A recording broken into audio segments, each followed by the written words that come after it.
Cara paling gampang untuk dapat duit banyak adalah dengan cara menipu orang Indonesia. Naudzubillah min dzalik. Tonton videonya sampai akhir. Jadi, Indonesia peringkat nomor 2 untuk negara-negara yang paling gampang orangnya untuk ditipu. Kenapa? Ini mohon maaf ya, jangan tersinggung. Kebanyakan dari kita atau orang-orang ini itu malas baca. Selain malas baca, mudah percaya juga dengan iklan-iklan atau dengan omongan yang orang yang menjanjikan A, B, C, D, E dengan cara mudah. Mereka langsung percaya dan maunya itu hal-hal yang gak mau ribet atau maunya hal-hal yang instan. Ternyata ada perusahaan verifikasi digital yang bikin indeks penipuan global. Intinya mereka ngecek di seluruh dunia negara apa aja yang paling sering kena kasus penipuan. Mereka nilai dari segi aktivitas penipuan, SDM-nya kocak apa enggak, pemerintahnya bantu apa enggak, dan juga kesehatan ekonomi dari negara tersebut. Hasilnya juara satu yang paling sering kena penipuan adalah negara Pakistan. Ini skor dia paling rendah dari seluruh dunia, sering banget kena penipuan. Tapi jangan sedih karena kita juga masuk top global kok. Kita juara 2 yang negaranya paling sering kena penipuan. Berarti berita tadi bener. Hasil ini didukung sama data dari Indonesia Anti-Scam Center dan Halo juga teman-teman, OJK. berjumpa lagi dengan saya Brother Pil. Kali ini kita akan membuktikan kebenaran dari berita pada kedua video awal tadi. Apakah benar Indonesia urutan kedua negara yang gampang ditipu? Mari kita saksikan buktinya pada video berikut.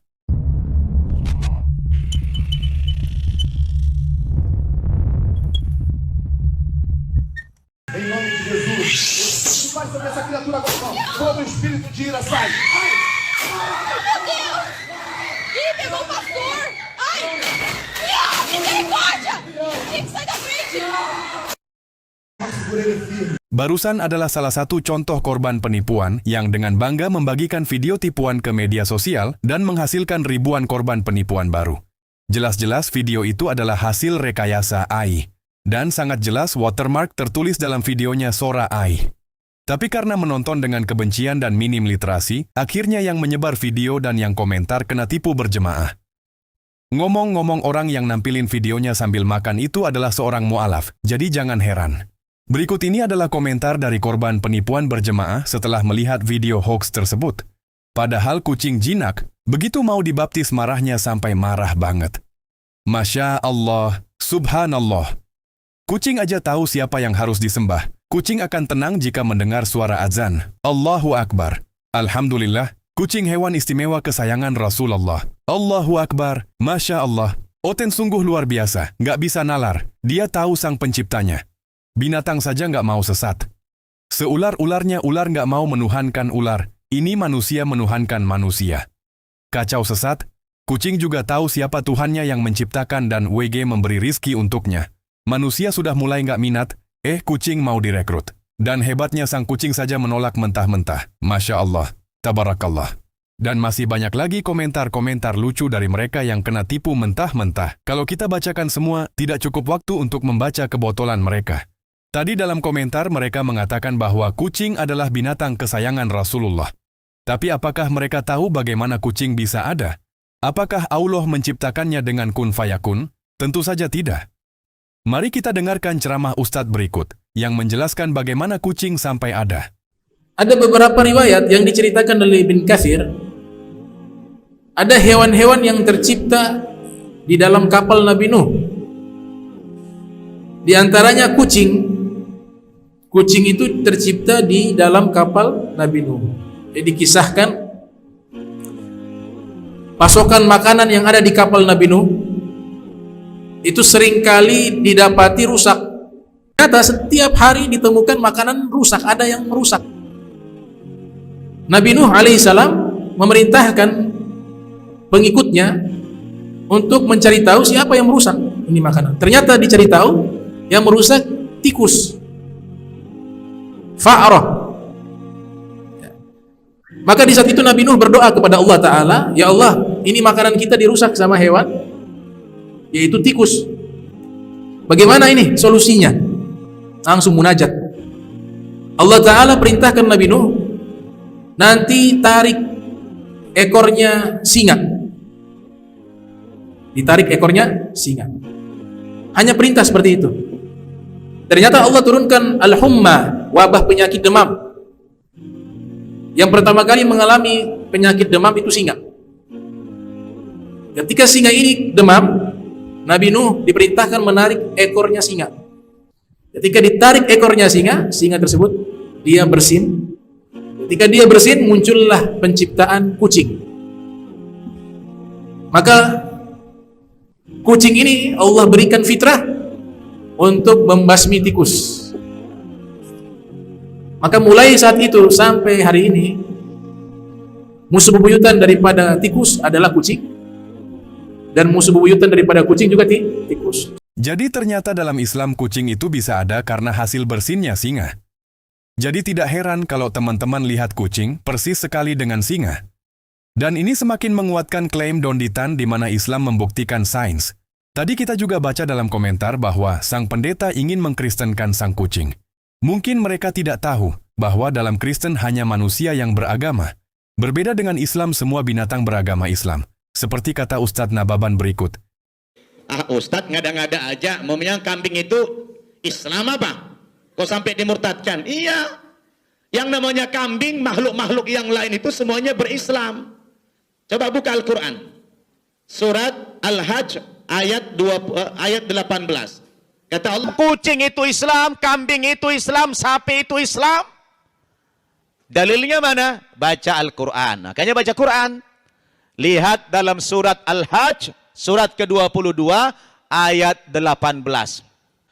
Apakah kamu tidak memperhatikan kata Allah, bahwa sesungguhnya semua makhluk yang di langit maupun di bumi telah bersujud kepada Allah? Pak, Bu, kalau sujud Islam apa tidak?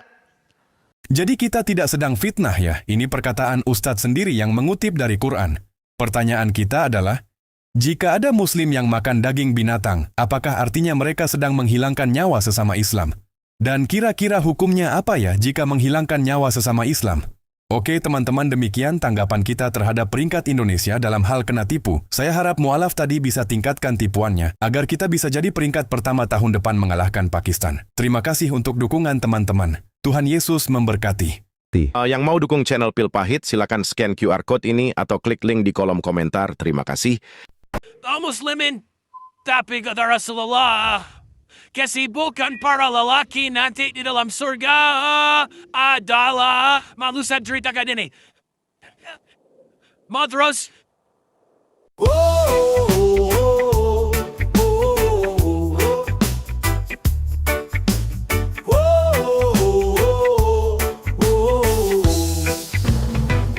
Kaum muslimin kata Rasulullah, kesibukan para lelaki nanti di dalam surga adalah memecah perawan istri-istrinya. Mereka perawan terus dapat perawan, istri selesai dia perawan lagi. Yes.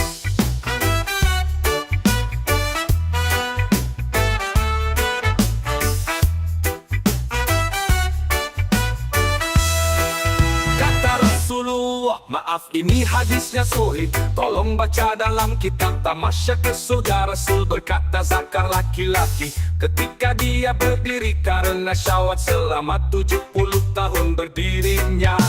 Yes.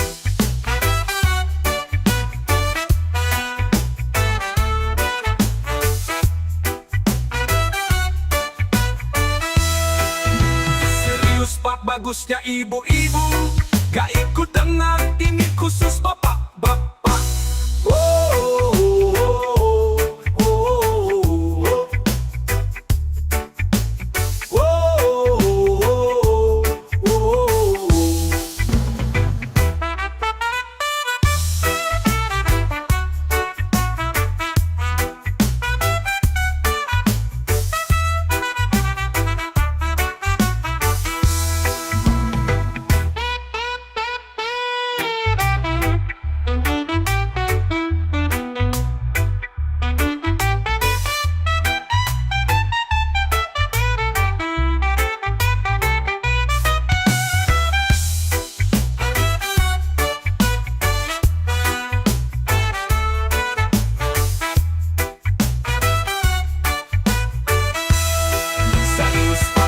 Bagusnya ibu-ibu gak ikut dengar, ini khusus bapak-bapak.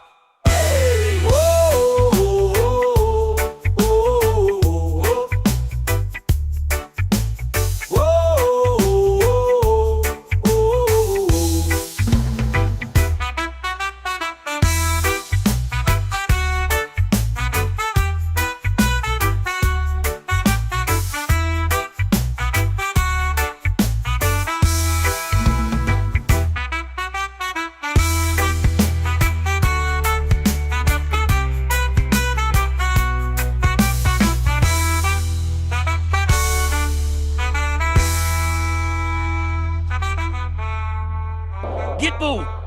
Serius pa. Bagus na ibibong na ikot ng pengajian ini. Ni khusus bapak-bapak.